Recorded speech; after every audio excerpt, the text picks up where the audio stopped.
மத்திய அரசு கொண்டு வந்துள்ள வேளாண் சட்டங்கள் விவசாயிகளுக்கும் பொதுமக்களுக்கும் பெரும் பலனளிக்கக்கூடியவை என்றும் அதற்கு ஆதரவு தெரிவிக்கும் வகையில் பிரதமர் மோடிக்கு விஞ்ஞானிகள் குழு ஒன்று கடிதம் எழுதியுள்ளது. கடந்த 1991 தொழிற்சாலை சீர்திருத்தங்கள் மேற்கொள்ளப்பட்டன. ஆனால் இதில் விவசாயத்துறை சேர்க்கப்படவில்லை. விவசாயத்துறையில் சீர்திருத்தங்கள் மேற்கொள்ள இதுவே சரியான தருணம். இதை நாம் தவறவிட்டுவிடக் கூடாது. இந்த வாய்ப்பை நாம் தவறவிட்டால் இந்தியாவில் விவசாயத்திற்கு எதிர்காலமே இல்லாமல் போய்விடும் என்று விஞ்ஞானிகள் குழு பிரதமர் மோடிக்கு கடிதம் எழுதியுள்ளது. இந்த வேளாண் சட்டங்கள் விவசாயிகள் நலனுக்கு எதிரானவை என சில சக்திகள் பொய் பிரச்சாரம் செய்கின்றன.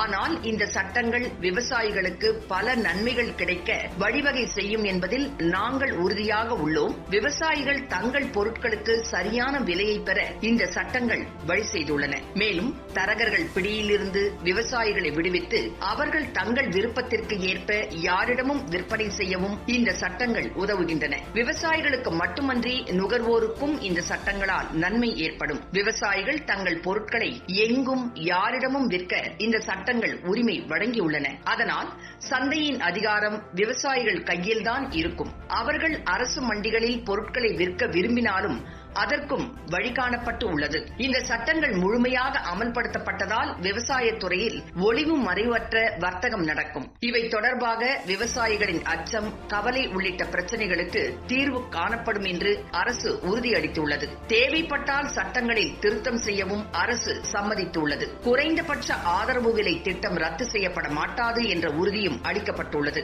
அதனால் நடுத்தர சிறு குறு விவசாயிகளின் நலன்களை பாதுகாக்கும் வகையில் கொண்டுவரப்பட்டுள்ள இந்த வேளாண் சட்டங்களை நாங்கள் முழுமையாக ஆதரிக்கிறோம். இந்த கடிதத்தை நாங்கள் தனிப்பட்ட முறையில்தான் எழுதுகின்றோம்.